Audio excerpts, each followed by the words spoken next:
Keep yourself in the loop of everything football on the Golden State Media Concepts Football Podcast. The latest news on and off the field, be it college football, Big Ten, SEC, Big 12, Pac-12, ACC to the NFL. We've got you covered. Listen to the Golden State Media Concepts Football Podcast.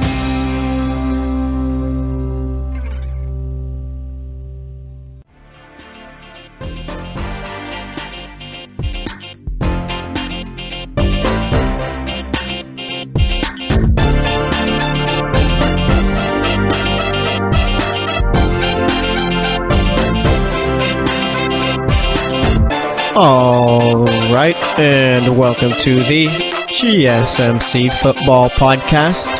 This episode is brought to you by the GSMC Podcast Network, and as always, I am your host, Jesse Tapia.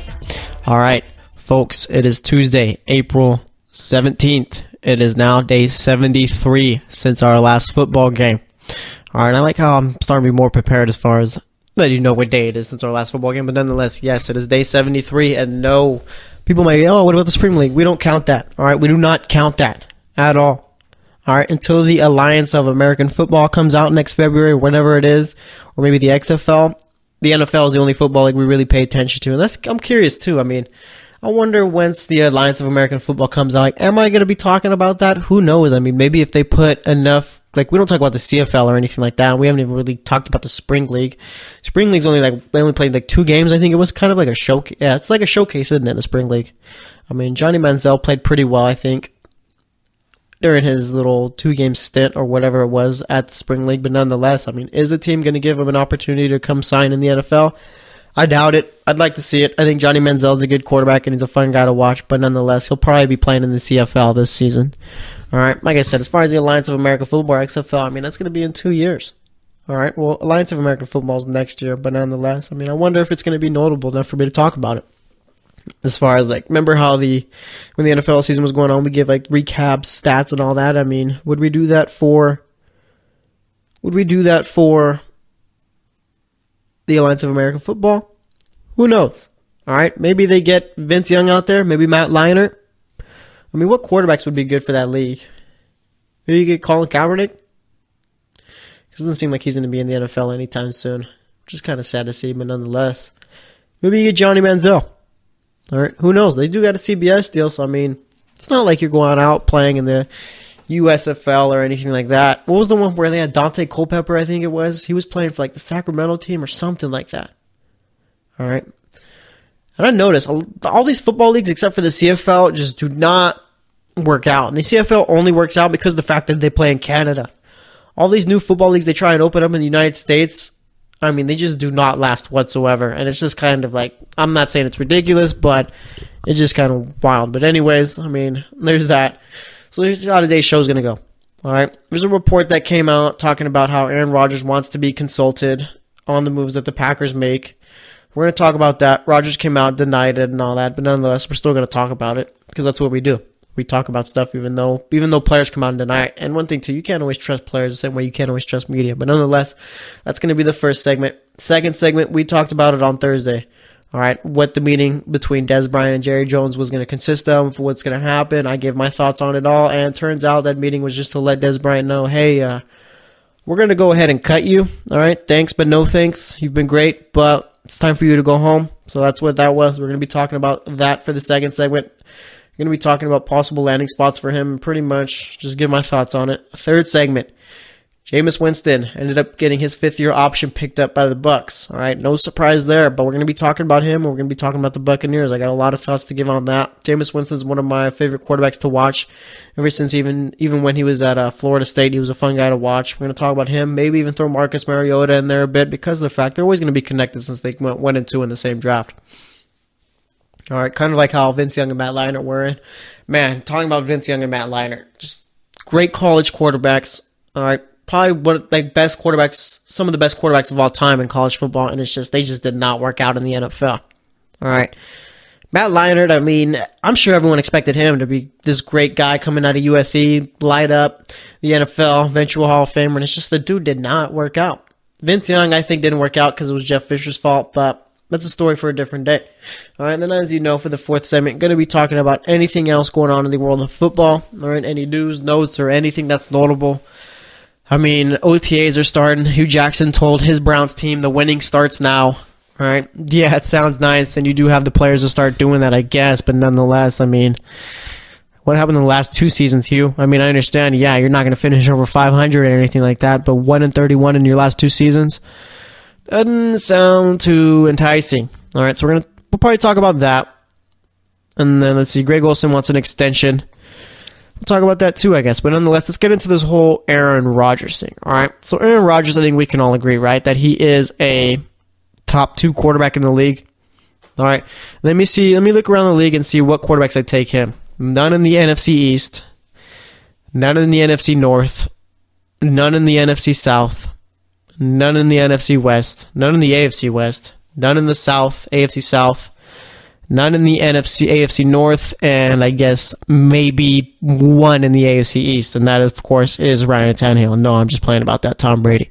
All right, Tom Brady is the only player in this league who you could make the argument for maybe he's better than Aaron Rodgers. And I'm not talking about all the accolades, okay? As far as all-time quarterbacks go, yes, I will take Brady.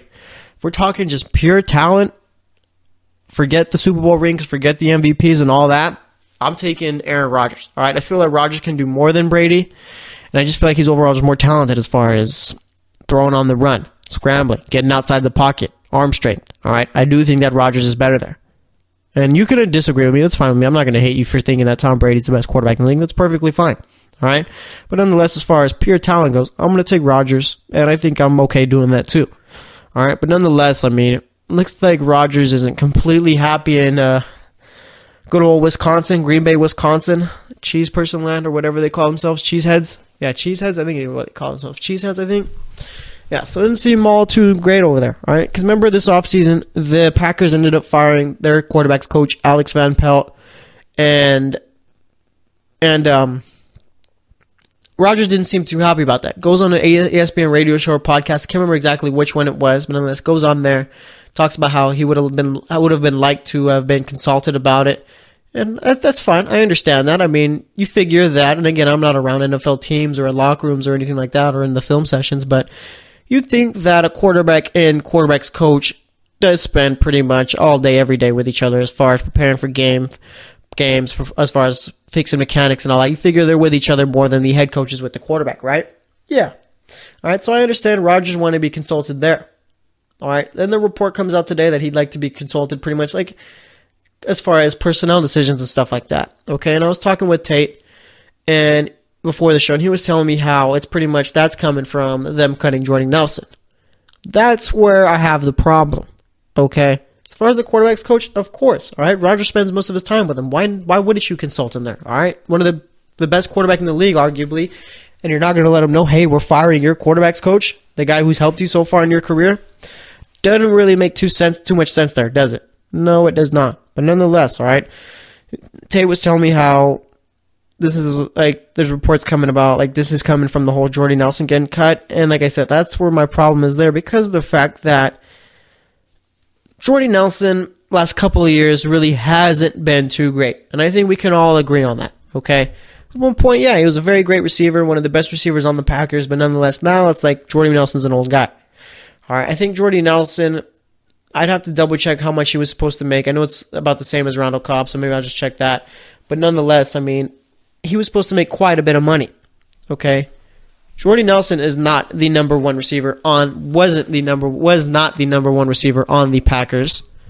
Okay, this past season, that was Devontae Adams. Devontae Adams now making $14.5 million, which is well deserved. All right, but like I said, yeah, Devontae Adams overtook Jordy Nelson as far as the top receiver on that team, and I'm trying to find. Let me see what Jordy Nelson. Oh yeah, Randall Cobb and Jordy Nelson were supposed to be making the same thing. Cobb is making $10 million this year. All right, and I figure if you're gonna have to pay one of them, they were gonna have to cut one of them, either Randall Cobb and Jordy Nelson. I feel like at this point in time, Randall Cobb brings more to the table than Jordy Nelson does. All right, and I feel pretty comfortable saying that. Okay, if Jordy Nelson was as good as he was, then Oakland wouldn't just be giving him a 1-year deal. And as far as Rodgers want to be consulted on. I mean, what's Rodgers going to do? Rodgers going to say, no, I want Jordy on the team. Keep him here. The NFL doesn't work that way, okay? Over in the NBA, yeah, you're going to have players who are consulted. Guys like LeBron James, Damian Lillard, all right?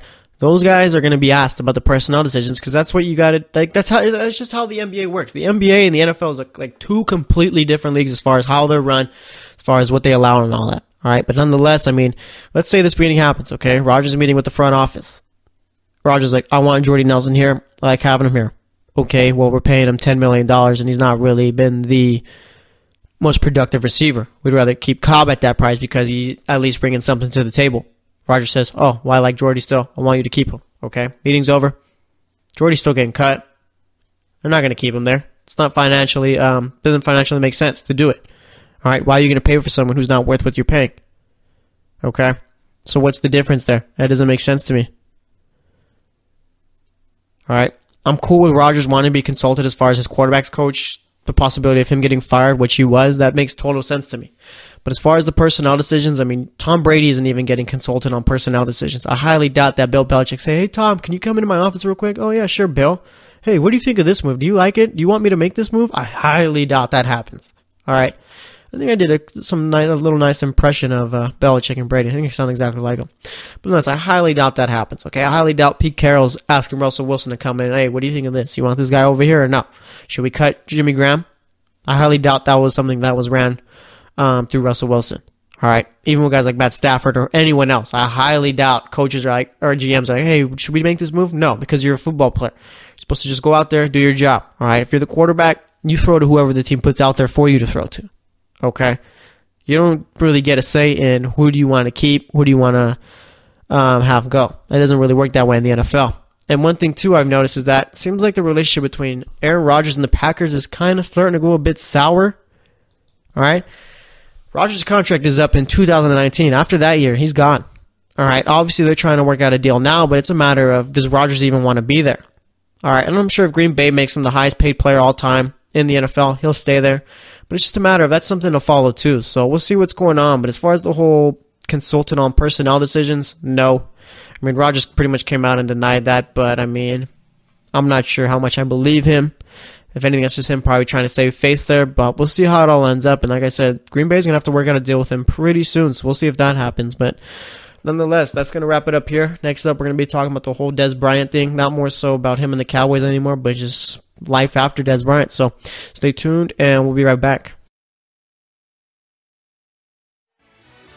Are you looking for help for your fantasy football team? Check out the GSMC Fantasy Football Podcast. Get today's best advice on who to start, who to sit, even who you should draft. From sleeper picks to red-hot lineups, they got it all covered for you. That's GSMCpodcast.com/fantasy-football-podcast. We'll cover traditional leagues, dynasty, PPR, even IDP leagues. When you need fantasy help, there's just one show to hit up. Don't forget to like them on Facebook and follow them on Twitter. Visit GSMCpodcast.com for more info.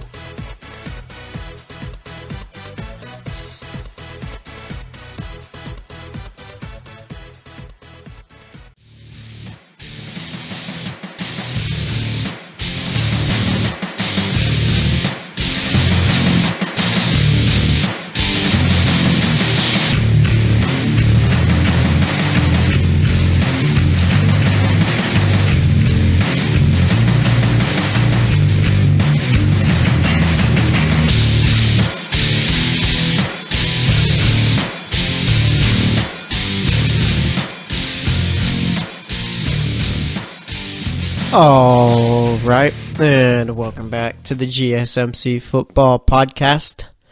Let's see, what are we talking about the first time? We talked about Aaron Rodgers, all right? Report came out that he wanted to be consulted on personnel moves and all that. I don't agree with that. I do agree with the fact that he said he wanted to be consulted as far as them firing his quarterback's coach. And yeah, dude spends most of his time at the facility with the quarterback's coach, I'm guessing. So yeah, that'd probably be a nice little thing to consult him on. But as far as like who we're cutting, who we're keeping, what do you think of this move? No, he doesn't need to know anything about that. All right, just play with the guys that are there, and everything will be fun and fine and ready to go. All right, so that's what I thought about it. If you want to listen back to it, go ahead. But nonetheless, for this segment, Dez Bryant. Okay, we talked about him on Thursday. Was still a member of the Cowboys. Okay, talked about how he had a meeting with Jerry Jones on Friday, and now Dez is no longer a Cowboy. I'm not going to say I called it, but I called it. And it's not like I called it on Thursday. I've been calling it ever since this became a story. Not just the meeting, but the whole Dallas Cowboys, what are they going to do with Dez Bryant? All right. But I figured just from the jump, from the time this was even a thing, that they had to cut him. All right. It makes no sense whatsoever to keep a guy like that unless you're cutting his pay. Ask him to take a pay cut. I mean, why on earth would you keep a guy at $16 million who's giving you number 2 receiver numbers? All right, you just don't do that. And I mean, even if they did ask him to take a pay cut, I doubt he'd do it. But nonetheless, here we are. He's now a free agent. All right, I'm curious. All right, if Dez Bryant was a free agent from the beginning, from the start of free agency, would he be the top free agent to go out and get? I mean, obviously, Ndamukong Suh became a free agent, but that was after the fact. I'm talking as far as start of free agency, Dallas cuts him. Now we're starting off here. Would he be the top best free agent? As far as receivers, I think maybe. I mean, it depends if you take Allen Robinson over Dez or even Sammy Watkins. And I don't like Sammy Watkins. I would take Dez Bryant over him. And that's one thing there, too, okay? Sammy Watkins is making $16 million a year. Where's Allen Robinson at? Allen Robinson is going to be making $14 a year, pretty much, on average. All right. Where does Dez Bryant fit in as far as these receivers? Like, how much money do we think Dez Bryant is going to make on the open market? All right, because you got guys like Jarvis Landry who got paid, who's going to be making $15 million a year. Hopkins is making 16. Mike Evans is making 16.5.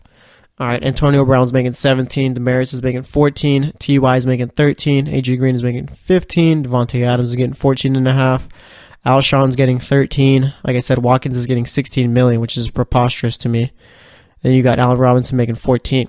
All right, Dez Bryant, at one point, yes, was the best receiver in the league, okay? And you can shake your head no all you want. It's true, he was. There's no doubt about it, okay? It's fine.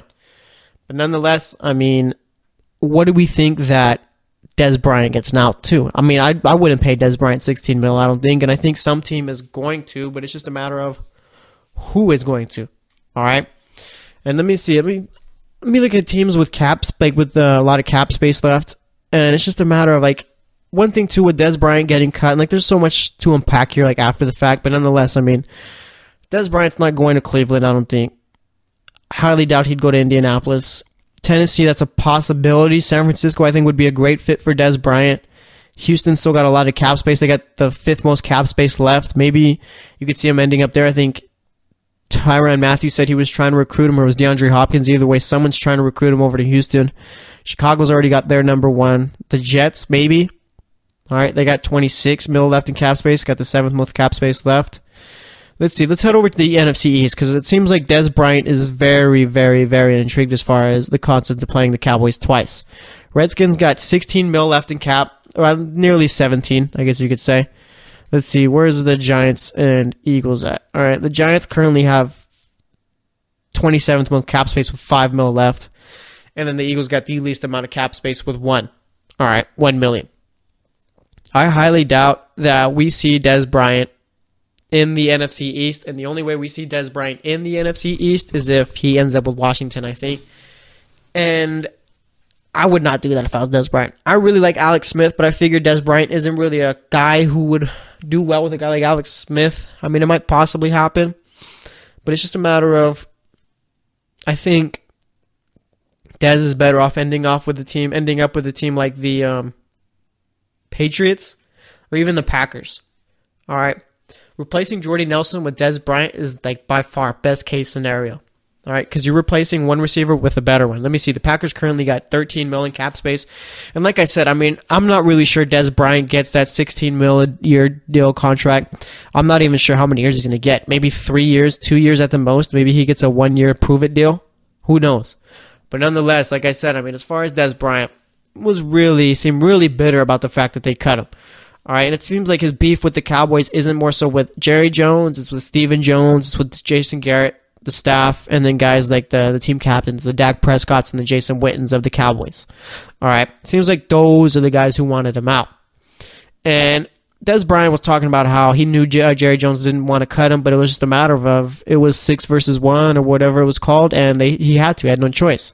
All right, and with Dez Bryant, obviously, we saw once Dak Prescott came in, Dez Bryant's stats went down. And I think that's more so because of the fact that they had to limit the offense a bit in order to fit Dak Prescott. All right? And even then, so, I mean, you got Dak out there. Let's not forget, Ezekiel Elliott is playing running back for that team, and you're going to have to get him around 20 to 30 touches a game, whether it be 20 carries, 10 targets or whatever, but he's going to need his. All right. And with Dez Bryant, I mean, at one point, yes, he was the best player on the Cowboys offense and was that guy where you need to get him his targets, and he did affect about the ability to win or lose games for the Cowboys. But that is gone now because of the fact of how they run their offense. All right. So now that he's gone, it just seems like I said, it's just like he said it this way. He said it's the Garrett guys who wanted him gone. The guys who were pretty much on Jason Garrett's side, pretty much the guys in that little circle right there. All right. And I believe it. I mean, I've said it before. It didn't look like Dak Prescott and Dez Bryant ever saw eye to eye, and I wasn't just saying that on Thursday. I've been saying it all offseason ever since this has been a topic. All right? It's no surprise here. But nonetheless, Dez Bryant's gone, and now it's personal for him. You can tell. All right? I'm sure most of us figured he'd be retiring as a Cowboy, and you could tell that most of the fans did too. I mean, this was not a popular move according to the fans. All right? You paying attention to Twitter, you paying attention to what the Cowboys fans are saying. They're not happy about it at all. All right? And I was surprised too because of the fact that the guy really hasn't produced so much the last 3 years. Last 3 years, because the first year of the last 3 years, I mean, he got hurt, so I guess that counts too. All right? But like I said, he hasn't produced much, and the fans are still bent out of shape over it. All right?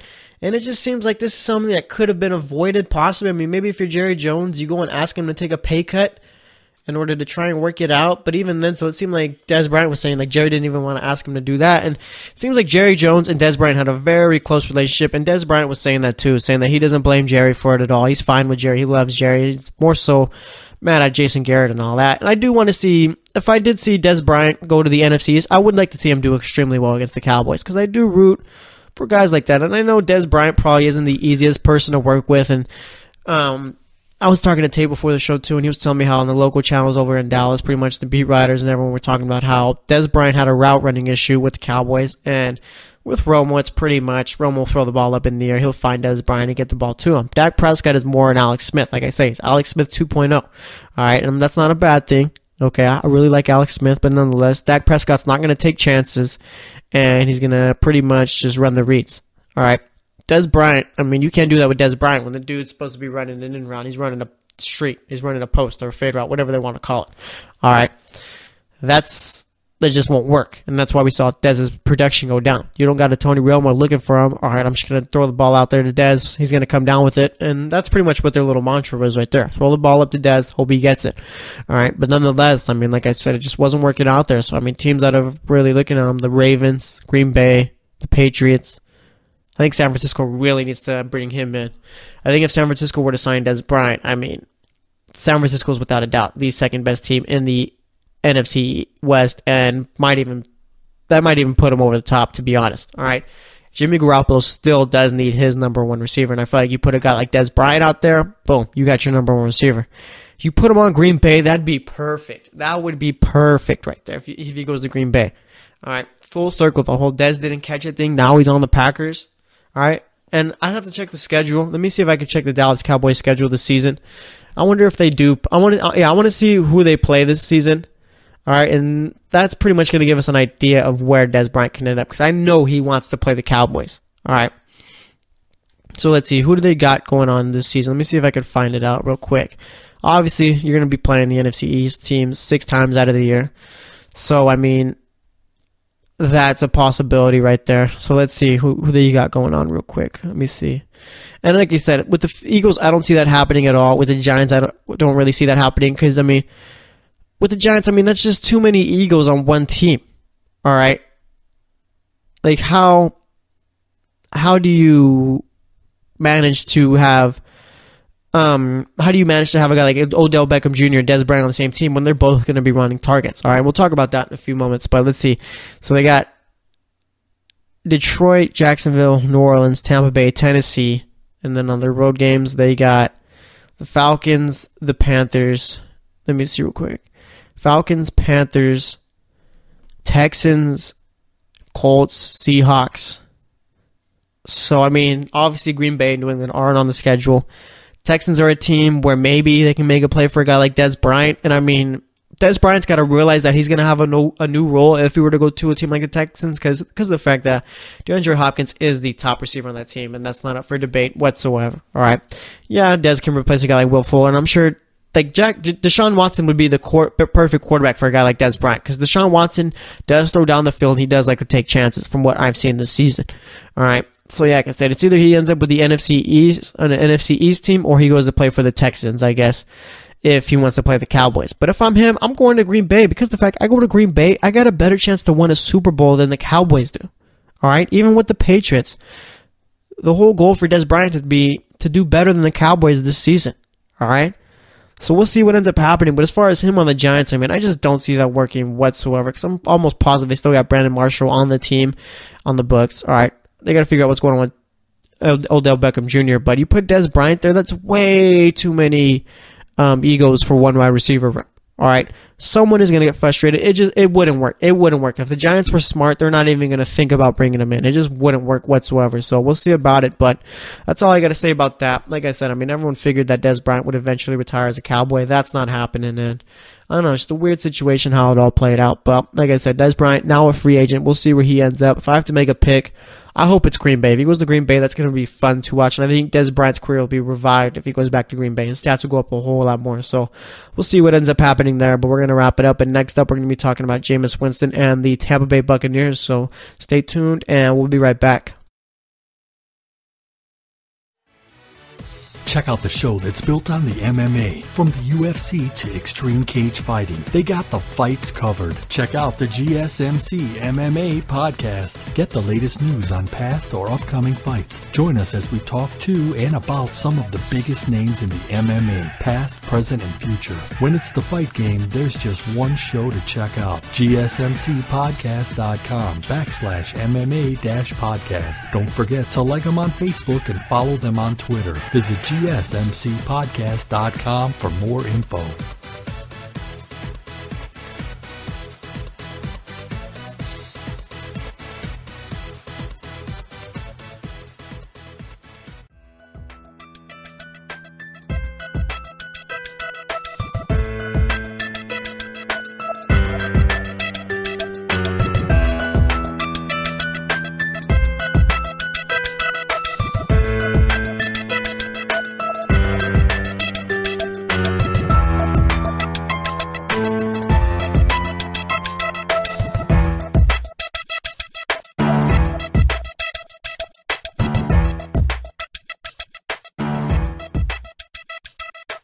All right, and welcome back to the GSMC Football Podcast. So far today, we've talked Aaron Rodgers. He wants to be consulted, or at least the report that came out says he wants to be consulted on personnel moves and all that. I believe it. I mean, he said he wanted to be consulted as far as them firing his quarterbacks coach, so why not be consulted on the player moves? I don't think he should be consulted on the player moves, but I do think Green Bay should have talked to him at least about the fact that they were thinking of getting rid of his quarterback's coach, all right? That I do think they should have talked to him about. But either way, second segment, we talked about Dez Bryant, talked about how much he could possibly get paid, where he could end up. I think that him and the Giants would just be a terrible fit because of the fact that, I mean, there's going to be some problem coming from that locker room, all right? Because of the fact that either Odell Beckham's not getting enough touches, enough targets, Dez isn't getting enough targets, or Brandon Marshall didn't get enough targets. So we'll see where he ends up. I think he should have honestly probably end up going to San Francisco or Green Bay. Those are my top two destinations for him. But we'll see. It seems like he really wants to play in the NFC East just so he could play the Cowboys twice a year. But even then, so he goes to the NFC, he goes to the Giants. I mean, are they better than Cowboys? I'd say yeah, if he went there. Because I do think that Dez Bryant is still a great receiver. It's just a matter of he needs to find the right fit. So we'll see what ends up going on there. But we're going to talk about Jameis Winston for this segment. Talk a bit about Mark. I don't know. We're going to talk about, we'll see what we talk about for this one. But it's going to be Jameis Winston, all right? So Jameis Winston just finished up his third year. Wasn't a great one. Hurt his shoulder. Finished the year with 13 starts. Went 3-10. Completed 63.8% of his passes, which was a career high so far. Let's see. Threw 19 touchdowns, 11 interceptions, 3,500 yards. So, I mean, I guess you could say it wasn't a terrible year for Jameis Winston. I mean, as far as the records go, yeah, it was pretty. The record goes, yeah, it was pretty bad. This was out of his 3 years, this was the second most he's been sacked. 33 sacks, was sacked on 6.9% of the plays he played. He was attempting to pass. Let's see. Had two quarterback led comebacks. I mean, it just wasn't a good year for Tampa Bay. With the hurricane thing, they were playing 16 games back to back. I mean, not back to back. They didn't have a bye. They only had a bye week 1. That's because of the hurricane. So I mean, that's not really great there. And it's just the offensive line didn't really play well. And it was a bad year all around for the Tampa Bay Bucks. But I mean, as far as them picking up the option for Jameis Winston, I mean, that's not really news or anything like that as far as like surprising.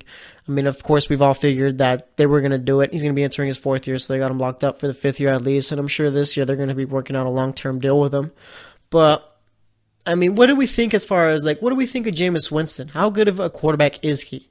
I mean, where would you put him on the list as far as top 10?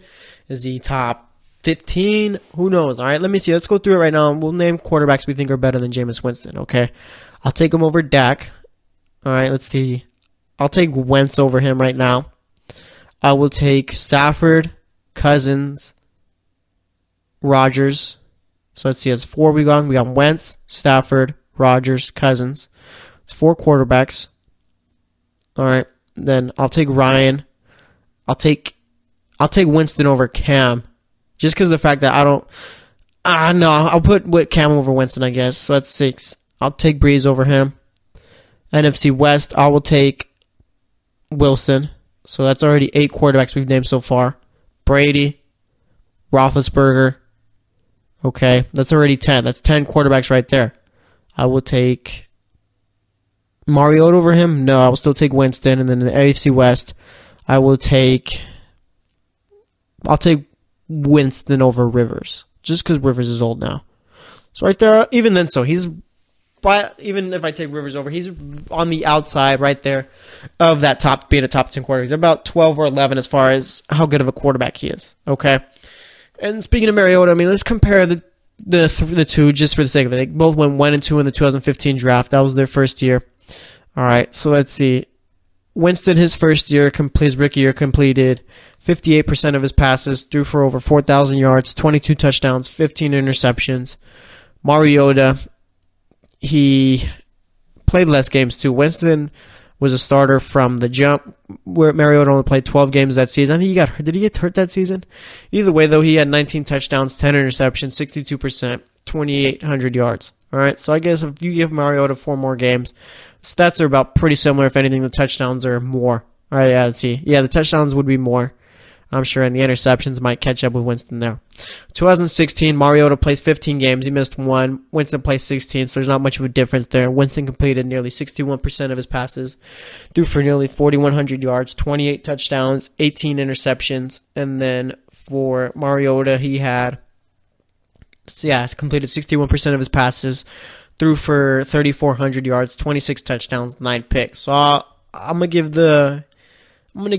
that year to, I'm going to call it a push because Winston's record was better. He had 3 more touchdowns, 3 for more yards. Mariota just threw less interceptions there. All right, and then last year, Mariota went 9-6. They made the playoffs. Winston went 3-10. Let's see. And this was a bad year for both, too. Winston had a career high in completion percentage, nearly 64, 3,500 yards, 19 touchdowns, 11 interceptions. And then for Mariota, he had 62% of his passes completed, threw for over 3,200 yards, 13 touchdowns, 15 picks. So even though the records are completely different, I'd say Winston had the better year statistically. All right? And again, you're probably wondering, why are you comparing these guys? But they're always going to be connected. Like I said, the same way Vince Young and Matt Leinart are always going to be connected.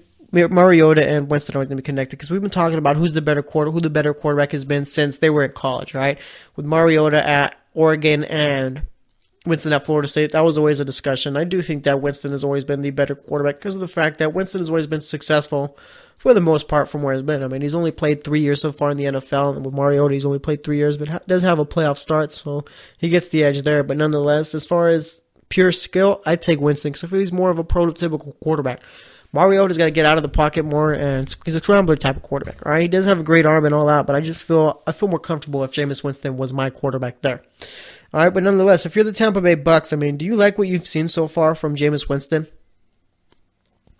I think that you're not entirely happy. Well, you got to be happy because of, one, the fact that you do have your franchise quarterback, but 2, it's just you're kind of worried about the turnovers, I guess you could say. Because of the fact that Jameis Winston does make a lot of boneheaded plays there. I think we can all agree, right? I mean, as far as interceptions go and all that, I mean, there's some... You could probably cut Jameis Winston's interceptions in half, possibly even more than that, if he just was smarter as a quarterback. Okay? If Jameis Winston knew we just want to take the sack or throw the ball away, a lot of these problems we wouldn't even be having, to be honest. All right? But it's just Jameis Winston, we know what he could be. If he fixed up his game a little bit more and just stopped turning the ball over so much, he could be a top 5 quarterback eventually in the league. Okay, and I feel pretty comfortable saying that. And as far as Marcus Mariota goes, I mean, I'm very, very, very, very intrigued to see what he does this season. Real excited to see what, I think his name, Matt LaFleur, I think his name is, his new quarterback's coach, can do with Mariota. Yeah, his new offensive coordinator, actually, not quarterback's coach, but nonetheless, LaFleur was the offensive coordinator with the Rams this past year. And, I mean, you saw from Goff's rookie year to his second year with LaFleur, who wasn't there in Goff's rookie year. I mean, it was just night and day. Goff was a completely different quarterback, looked really good. And then Matt LaFleur was also the quarterback's coach for Matt Ryan the year Matt Ryan won the MVP, which was 2 years ago. All right, so everywhere pretty much LaFleur has gone, he's pretty much done well. All right, let me see where he's been at so far in his career. Started off with the Houston Texans. He was an offensive assistant. Then went to Washington. And let's see, that was 2012, I think it was. So yeah, he was working with guys like Robert Griffin and Kirk Cousins. Obviously, Robert Griffin was a good quarterback. It's just a matter of the dude got hurt way too much. And Kirk Cousins has got the most guaranteed money in the NFL, I believe it is. Or he's got the first fully guaranteed contract. All right. Then he heads over to Atlanta, and like I said, Matt Ryan won the MVP that year. And then with the Rams, Goff got better. And then with the Titans, now it's a matter of seeing how he fixes up a guy like Marcus Mariota, who had his worst year so far as a quarterback in the league. All right. So I'm very excited to see what happens with him. And I think both of these guys could eventually maybe... Jameis, I know, has the tools to become a top 5 quarterback. And he's not close, but he does have the ability to. I think with Mariota, he's got to be sharpened up a little bit more in order to become that. And I think that LaFleur could end up getting him there. So, like I said, with both quarterbacks, I mean, it's just a matter of you're waiting for them to take the next step. Obviously, they're still on their rookie contract, so they're still learning and trying to develop a whole bunch more. But eventually, you like to see them, like, to show, like, yeah, we're set at quarterback. We have nothing to worry about. All right?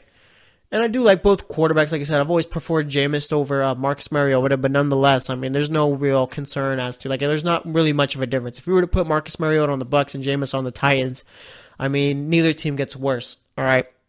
They're both very good quarterbacks in the league itself, so we'll see what ends up happening. But as far as the Bucs go, I mean, this year you'd probably hope to see that they play a whole lot better than what last season was, all right?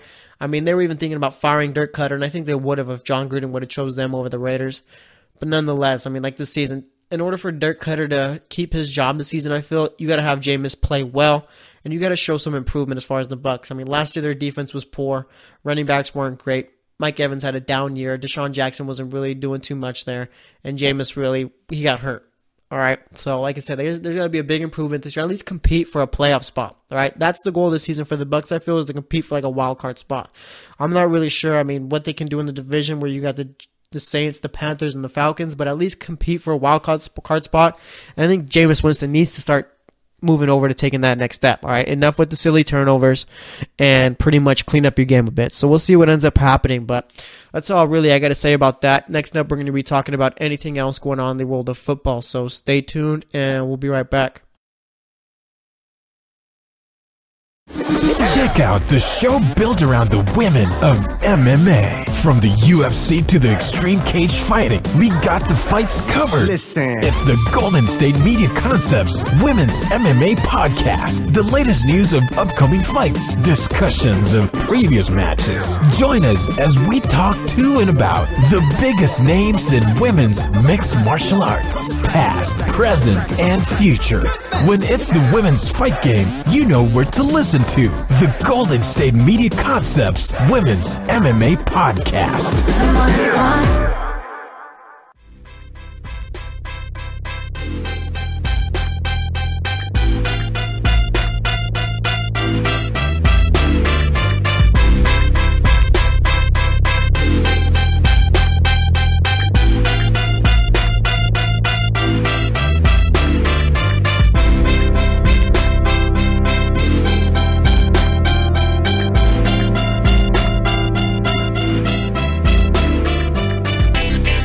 All right, and welcome back to the GSMC Football Podcast. So far today, we've talked Aaron Rodgers.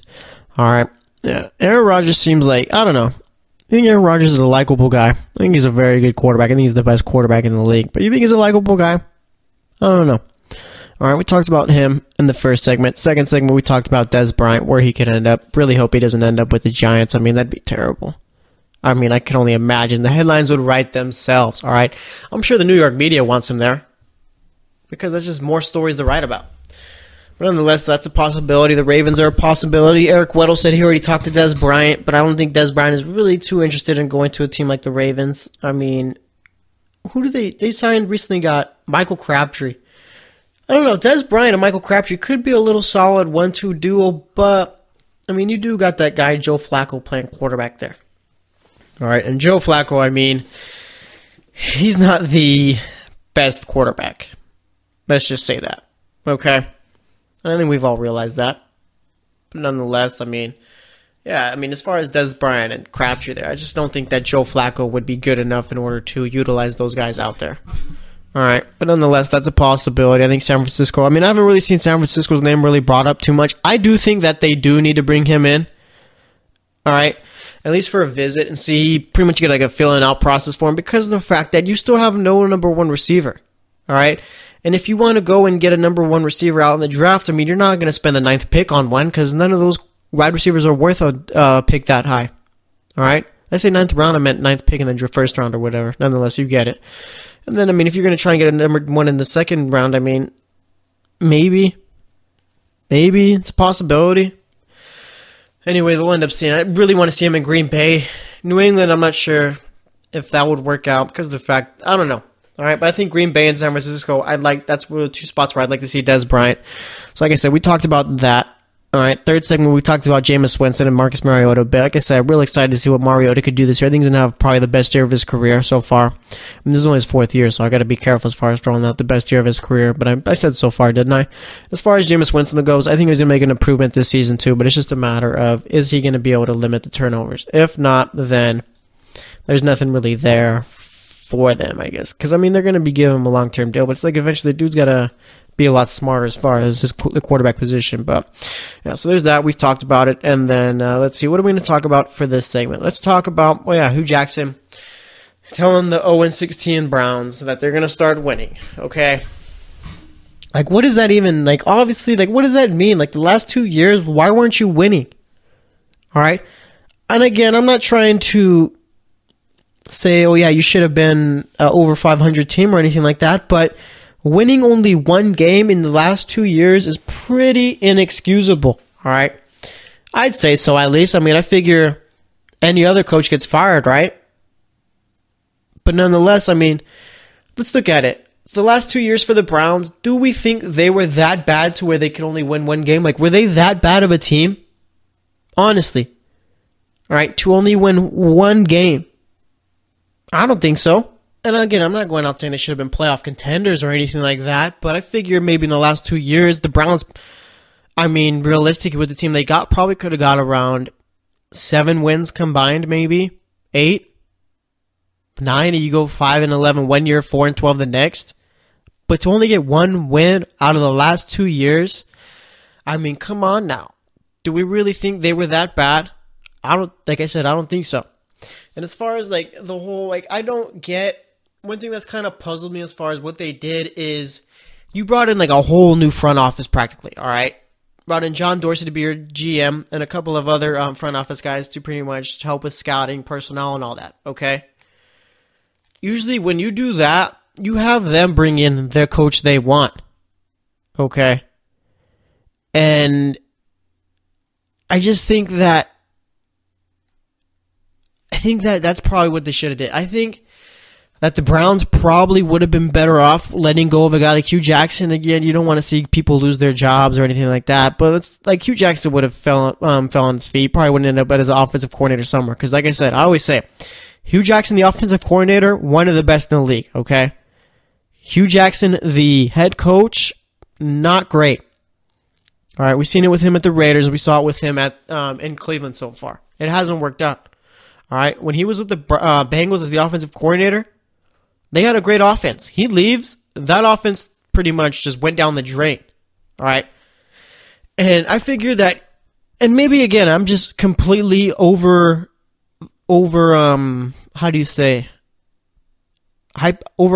this Browns team by saying they could have got 7 wins at least combined the last 2 years.